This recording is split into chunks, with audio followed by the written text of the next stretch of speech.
which brings me to a different element of the power of the Hanukkah lights. And stay with me here, my friends, because, I just open your hearts here, because this may seem lofty, but the potential within this idea is tremendous. So Rav Shlomo Carlebach, the Maharashah, the Maharal, many sages of Israel, my own rabbis, thousands of years of Jewish tradition tells us that there's tremendous power in gazing at the Hanukkah candles. Every year since we're together, Shana and I light the candles. We shut off all the lights in the room so that the candles are standing alone in the darkness, and we stare at the fire emanating from the menorah. How many of you do this?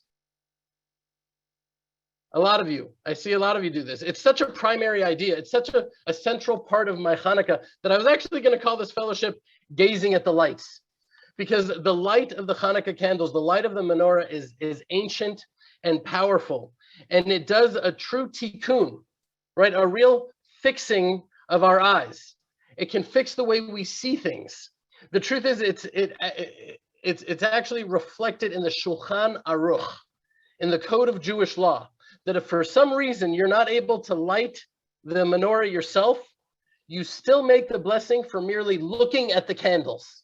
Meaning we still recite Hashem's sacred name. We don't say Hashem's name in vain. We don't do that lightly. We make a bracha. We make that blessing just for looking at the candles. There's no other commandment in the Torah that we fulfill just by looking at it. And the reason is that the light of the Hanukkah candles has the potential to heal the way we see the world, the way we perceive everything. Because, my friends, I think we all know deep down that that's where the real war is. How we see things, how we perceive things. Because the eyes with which we see things, that makes all the difference in the entire world. Rav Shlomo Carlebach, he shares a beautiful teaching about the eyes, about this very thing we're talking about. He takes it all the way back to the beginning to show how the way in which we looked at each other was the root of the entire downfall of mankind. So I'm actually going to read it to you from this beautiful book called, can you see it? It's called The Soul of Hanukkah. It's the teachings of Rav Shlomo Carlebach on Hanukkah, and it's compiled and edited by my beloved friend and Rebbe, Rav Shlomo Katz. So here's what he says. Ready for this? He says, let's look at the first two brothers in the world. What was the problem with Cain and Abel? Imagine Cain would have said to God, it's true that I'm not high enough to bring my sacrifice to you, but I'm so glad you received my brothers. How can I ever thank you for giving me a brother who's so holy? Do you know what would have happened? His sacrifice would have reached even higher than Abel's. But friends, Abel was also imperfect. We can ask, Abel, why are you so happy that God received your sacrifice? Why aren't you crying over your brother's sacrifice that was rejected? Why don't you go to Cain and say, I'm so sorry that God didn't receive yours, brother? I'll tell you something even stronger. If Abel would have said to God, thank you very much for receiving my sacrifice, but I don't want you to take mine unless you receive my brother's also. Do you know what would have happened? There would have been redemption for the whole world. Is that beautiful? I could end it there, but Rav Shlomo actually takes it back even further, and at the risk of going over, he takes it back to Adam and Eve to show that the deepest sin may not have really been from them eating the tree. The real sin was the way they looked at the tree. He points out the words that we recite upon kindling the flames that you just heard from Jeremy and Tehila. Everybody says these words.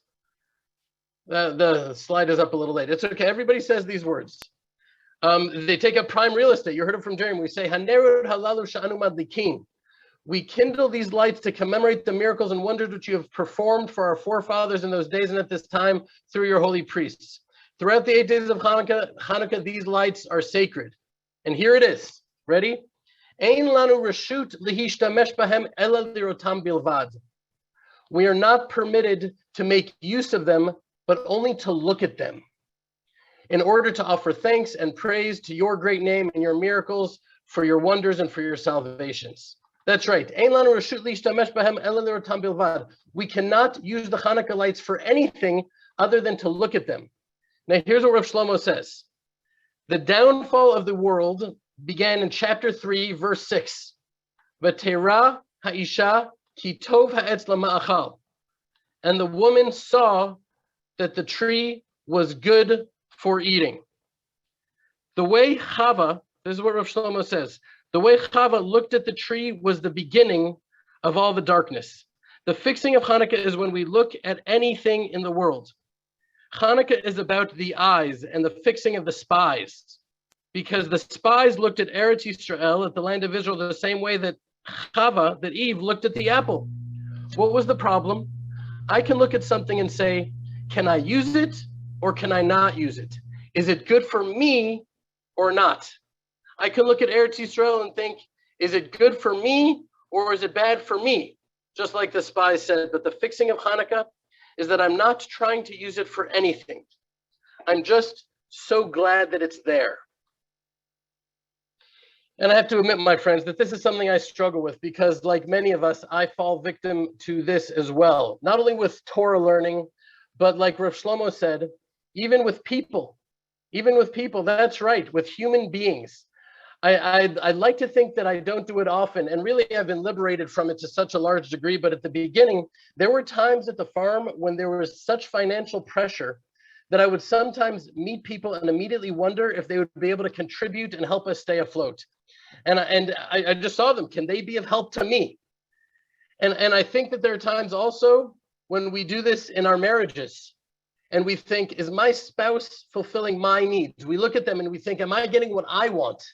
Instead of just looking at our spouse and just loving them for being them, right? Just for being, for who they are right now at this very moment. No changing involved, no arguing required.